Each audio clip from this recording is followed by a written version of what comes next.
I am Sanal Kumar Reddy. Now I said about the Vivekananda Swami about the karma yoga.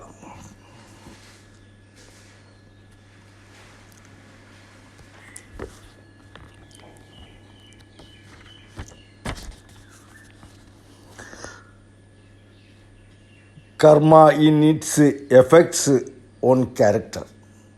The word karma is derived from the Sanskrit kri, to do. All action is karma.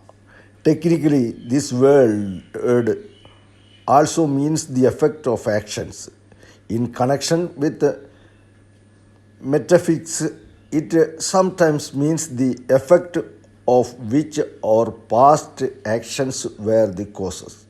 But in Karma Yoga, we have simply to do with the word karma as meaning work.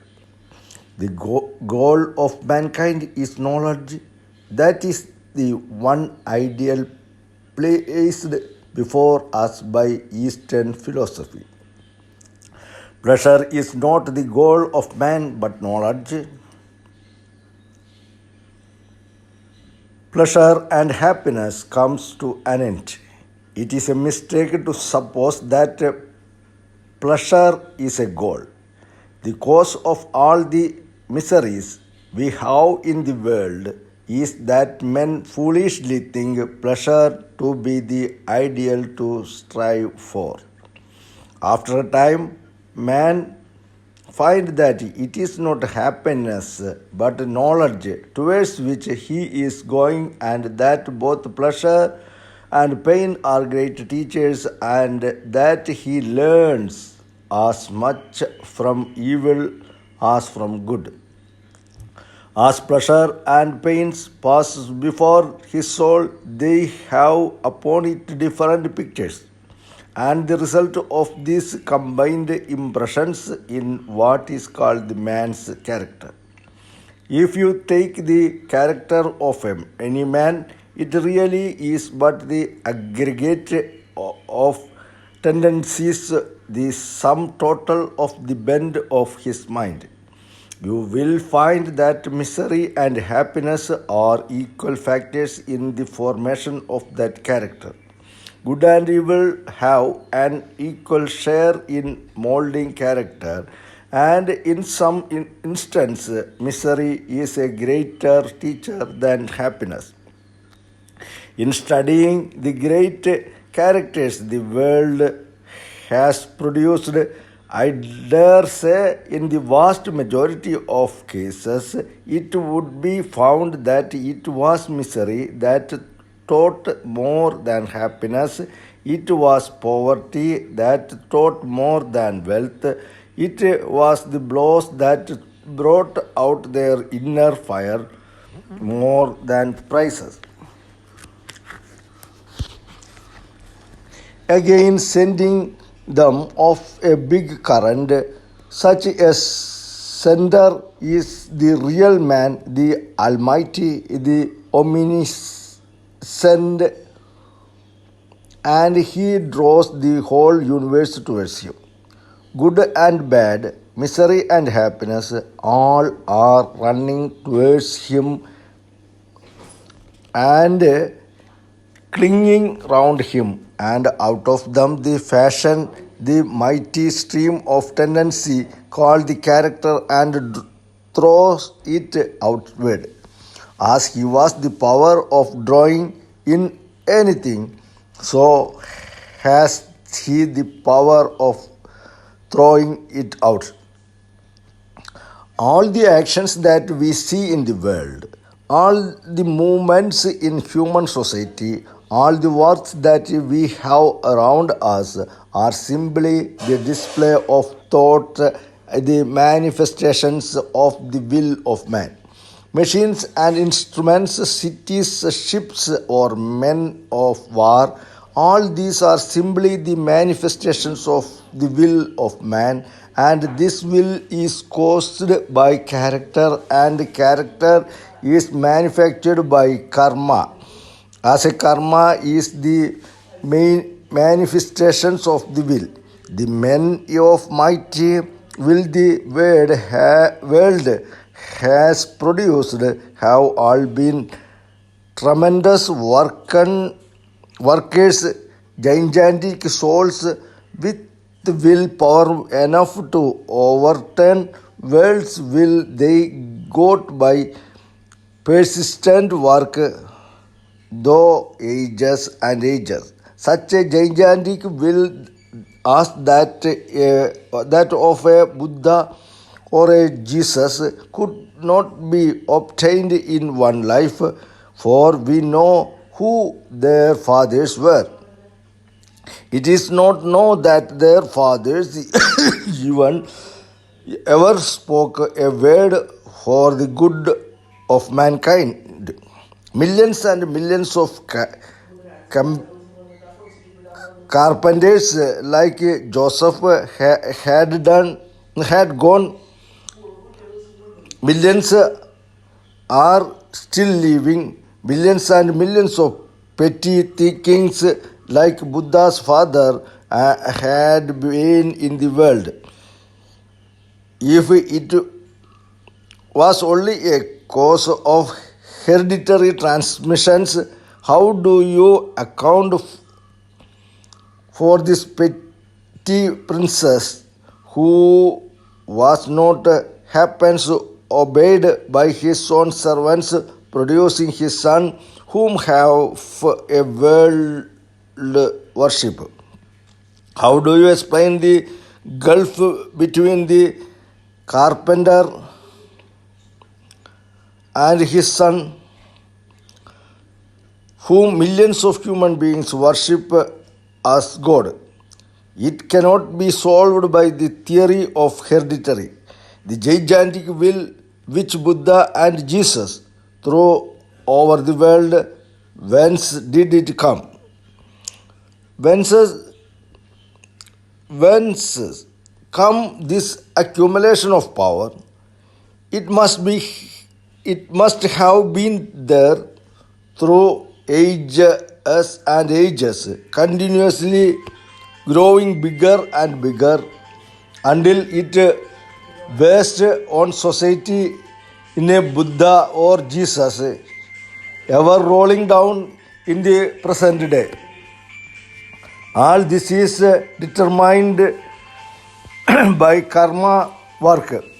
No one can get anything unless he earns it. This is an eternal law. We may sometimes think it is not so, but in the long run, we became convinced of it.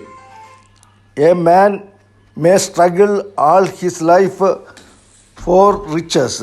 He may cheat thousands, but find at last that he did not deserve to become rich, and his life became a trouble and a nuisance to him. We may go on accumulating things for our physical enjoyment, but only what we earn is really ours. A fool may buy all the books in the world and they will be in his library, but he will be able to read only those that he deserves to, and this deserving is produced by karma. Our karma determines what we deserve and what we can assimilate. We are responsible for what we are, and whatever we wish ourselves to be, we have the powers to make ourselves. If what we are now has been the result of our own past actions, it certainly follows that whatever we wish to be in future can be produced by our present actions. So we have to know how to act. You will say, what is the use of learning how to work? Everyone works in some way or other in this world, but there is such a thing as frittering away our energies. With regards to Karma Yoga, the Gita says that it is doing work with cleverness and as a science. By knowing how to work, we can obtain the great result. You must remember that all work is simply to bring out the power of the mind which is already there to wake up the soul.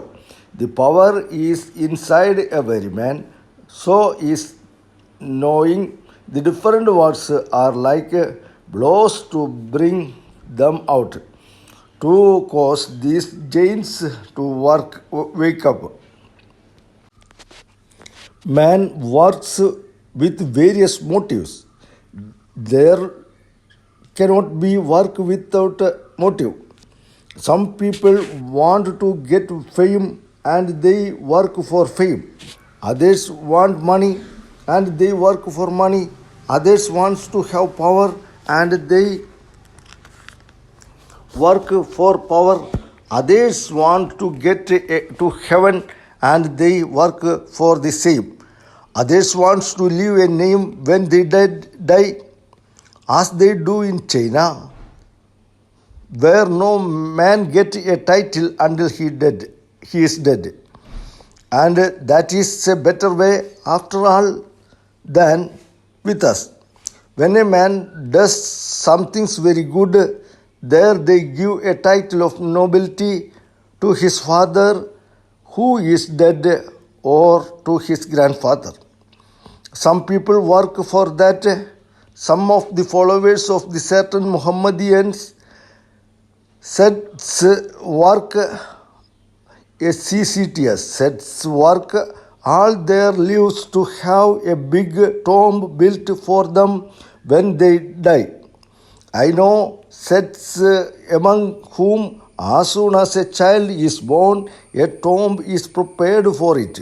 That is among them the most important work a man has to do, and the bigger and the finer the tomb, the better of them the man is supposed to be others' work as a penance. Do all sorts of wicked things, then erect a temple or give some things to the priests to buy them off and obtain from them a passport to heaven. They think that this kind of the beneficence will clear them and they will go to scot-free in spirit of their sinfulness.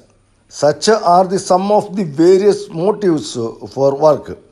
Work for work's sake. There are some who are really the salt of earth in every country and who work for work's sake, who do not care for name or fame or even to go to heaven. They work just because good will come of it. There are others who do good to the poor and help mankind from skill, higher motives, because they believe in doing good and love good. The motive for name and fame seldom brings immediate results as a rule. They came to us when they are old and have almost done with life. If a man work without any selfish motive in view, does he not gain anything? Yes, he gained the highest. Unselfishness is more paying. Only people have not the patience to practice it. It is more paying from the point of view of the health also. Love, truth and unselfishness are not merely moral figures of speech, but they from our highest ideal, because in them lies such a manifestations of power. In the first place, a man who can work for 5 days or even for 5 minutes without any selfish motives whatever, without thinking of future, of heaven, or of punishment, or anything of the kind, has in him the capacity to become a powerful moral gain. It is hard to do it, but in the heart of our hearts we know its value and the good it brings. It is the greatest manifestations of power, this tremendous self-restraint is a manifestations of greater power than all outgoing action. A carriage with our horses may rush down a hill unrestrained, or the coachman may curb the horses. Which is the greater manifestations of power, to let them go or to hold them? The cannonball flying through the air goes a big distance and falls. Another is the cut short in its flights by striking against a wall, and the impact greatness instance heat. All outgoing energy following a selfish motive in frittered away. It will not cause power to return to you, but it restrained. It will result in development of power. This self-control will tend to produce a mighty will, a character which makes a Christ or a Buddha. Foolish men do not know this secret. They nevertheless want to rule mankind. Even a fool may rule the whole world if he works and waits. Let him to wait a few years, restrain that foolish idea of governing. And when that idea is wholly gone, he will be a power in the world. The majority of us cannot see beyond a few years, just as some animals cannot see beyond a few steps. Just a little narrow circle, that is our world. We have not patience to look beyond, and thus became immoral and wicked. This is our weakness, our powerlessness. Even the lowest forms of work are not to be despised. Let the man who knows no better work for selfish ends, for name and fame. But everyone should also try to get towards higher and higher motives and to understand them. To work, we have to write, but not to fruits thereof. Leave the fruits alone. Why care for results? If you wish to help a man, never think so what that man's attitude should be towards you. If you want to do a great or a good work, do not trouble to think what the result will be.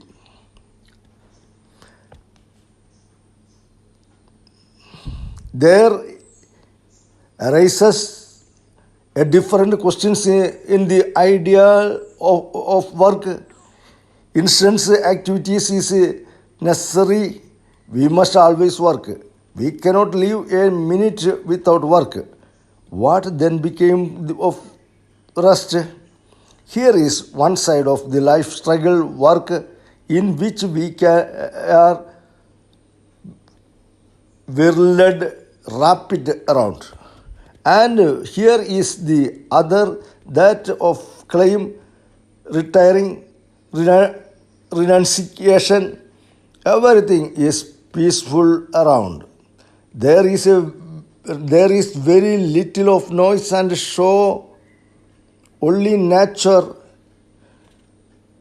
with her animals and flowers and mountains.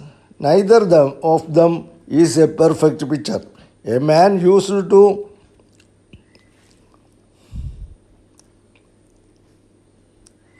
solitude.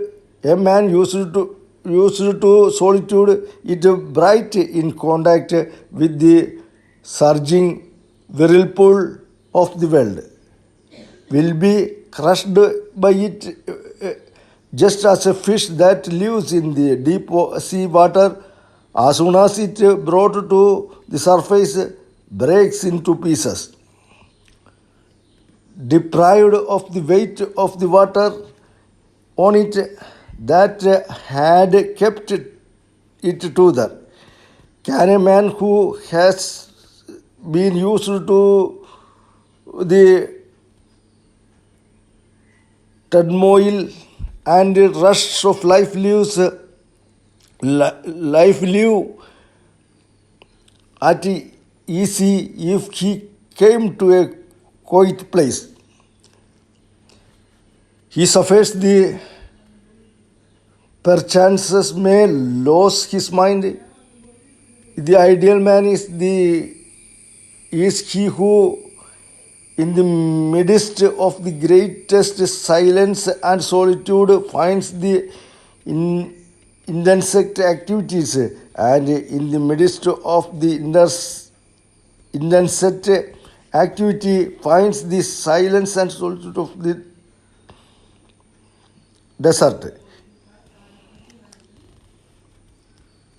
The ideal man is who, in the midst of the greatest silence and solitude, finds the intensest activity, and in the midst of the intensect activities finds the silence and solitude of the desert. He has learned the secret of the restraint. He has controlled himself.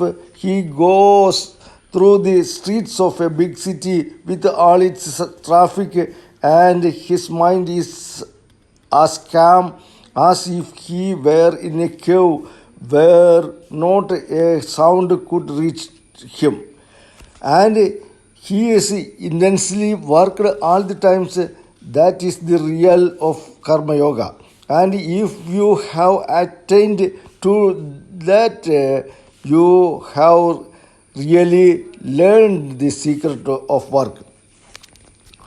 But we have to begin from the beginning to take up the work as they came to us, and slowly make ourselves more unselfish every day.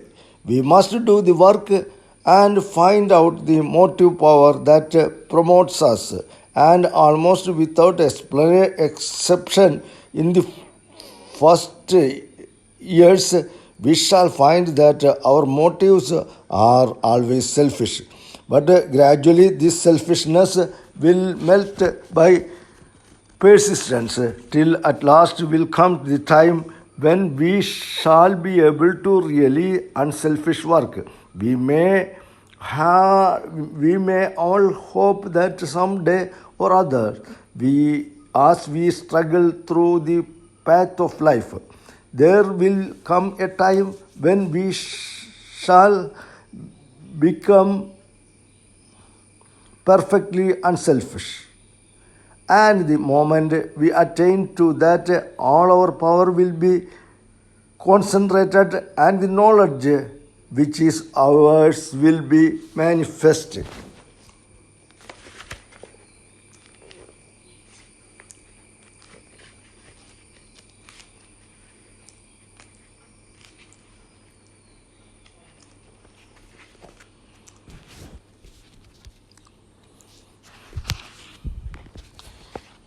Each is great in his own place, according to the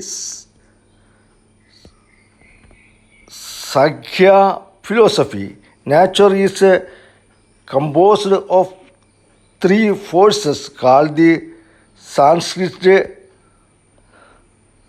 Sattva, Rajva, and Tamas. Tamas. These, as manifested in the physical world, are what we may call equilibrium, activity, and interness. Tamas is typified as darkness or inactivity. Rajas is activity expressed as attractions of repulsion, and sattva is the equilibrium of the two.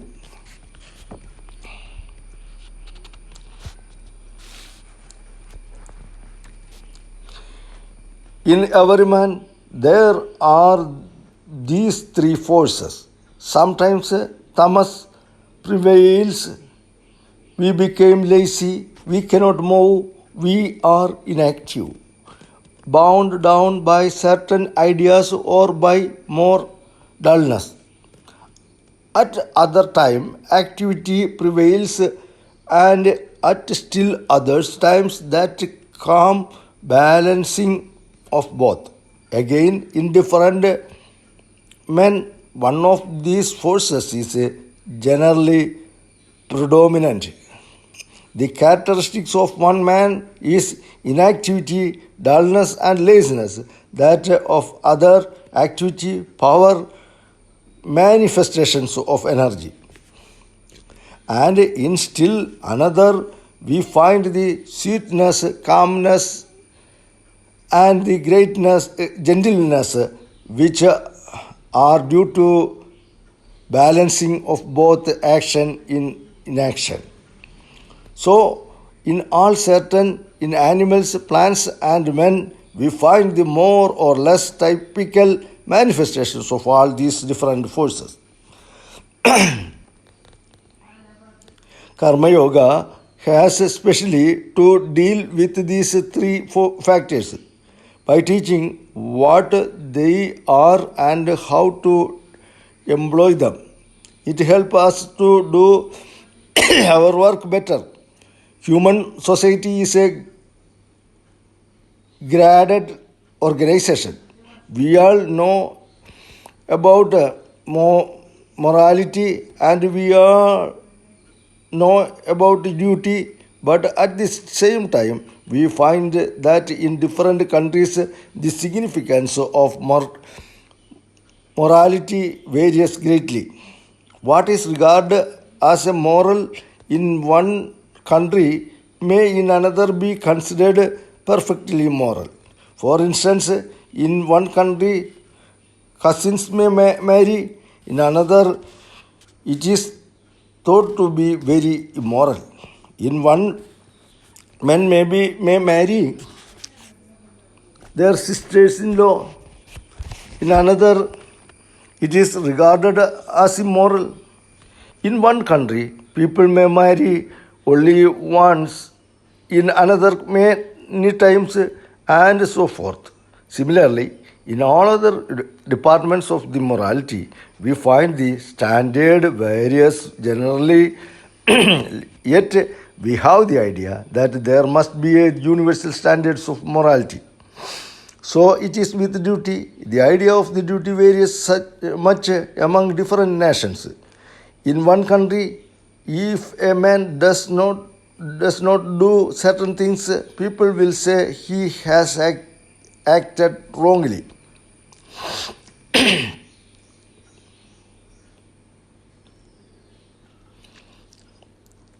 While if he does these very things in another country, people will say that he did not act rightly, and yet we know that there must be some universal idea of duty. In the same way, one class of society thinks that certain things are among a among its duty, while another class thinks quite the opposite and would be horrified if it had to do these things. Two ways are left open to us. The way of the ignorant, we think that there is only one way of truth and that all rest and wrong.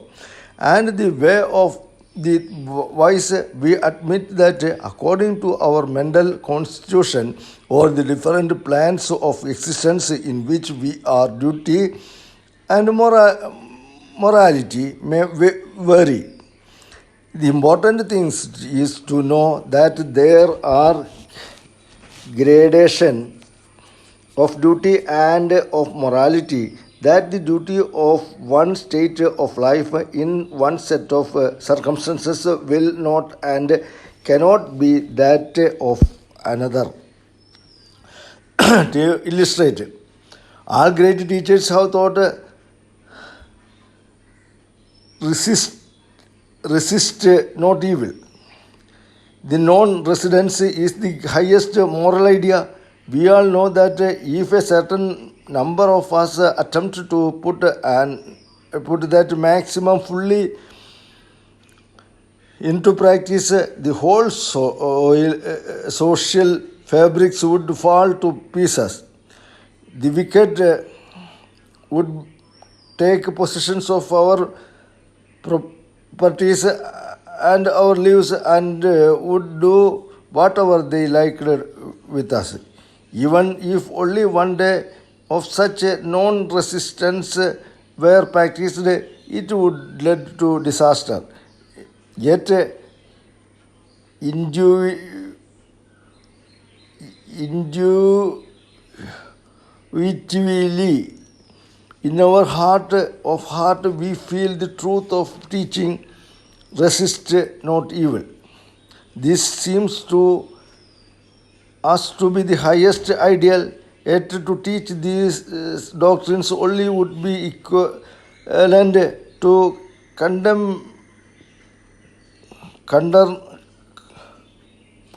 condemning a vast portion of mankind. Not only so,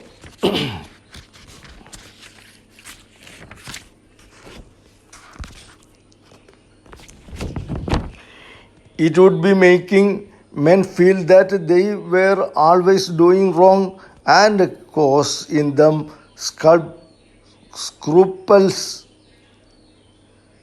of conscience in all their actions. It would weaken them, and that constant self-disapproval would breed more vice than any other weakness would. To the man who has begun to hate himself, the gate of degeneration has already opened, and the same to true of a nation. Our first duty is not to hate ourselves, because to advance we must have faith in ourselves first and then in God. He who has no faith in himself can never have faith in God. Therefore, the only alternative remaining to us is to recognize that duty and morality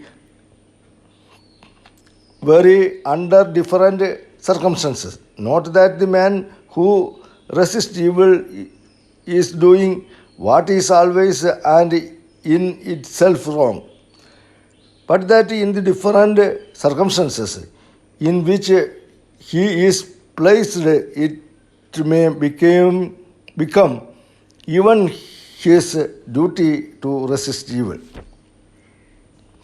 In reading the Bhagavad Gita, many of you in Western countries may have felt astonished at the second chapter, wherein Sri Krishna called Arjuna and hypocrite and coward because of his refusal to fight or offer resistance on account of his adversaries' being his friends and relatives, making the clear that non-resistance was the highest ideal of love. This is the great lessons for us all to learn that in all matters the two extremes are alike. The extremes positives and extremes negatives are always similar. When the vibrations of the light are too slow, we do not see them, nor do we see them when they are too rapid. So, with sound, when very low in pitch, we do not hear it. When very high, we do not hear it either. Of like nature is different between the resistance and non-resistance. One man do not resist because he is weak, lazy and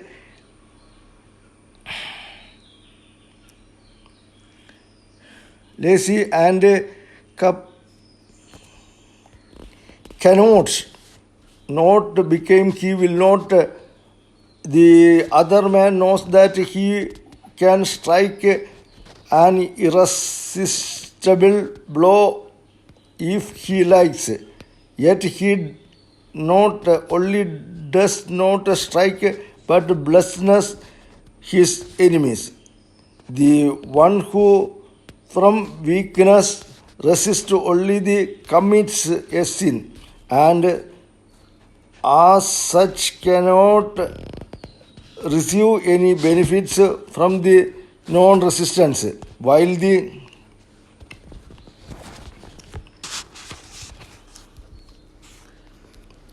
other would commit a sin by offering resistance. Buddha gave up his throne and renounced his possessions. That was a true renunciation. But there cannot be any question of renunciations in the case of a beggar who has nothing to renounce. So we must always be careful about what we really mean when we speak of this non-resistance and ideal love. We must first take care to understand whether we have two powers to resistance or not. Then having the powers, if we renounce it and does not resist, we are doing a great act of love. But if we cannot resist and yet at the same time try to deceive ourselves into the beliefs that we are acquainted by motives of the highest love, we are doing the exact opposite. Arjuna became a coward at the sight of the mighty array against him. His love made him forget his duty towards his country and king. That is why Sri Krishna told him that he was a hypocrite. Though takest like a wise man, must they actions betray thee to be a coward. Therefore, stand up and fight. Such is the central idea of Karma Yoga. The Karma Yoga is the man who understands that the highest ideal of non-resistance and who also knows that this non-resistance is the highest manifestations of powers in actual possession. And also what is called the resistance of evil is but a step of the way towards the manifestations of all these highest powers, namely the non-resistance. Before reaching this highest ideal, man's duty is to resist evil. Let him work, let him fight, let him strike straight from the shoulder. Then only when we have gained the power to resist will non-resistance be a virtue.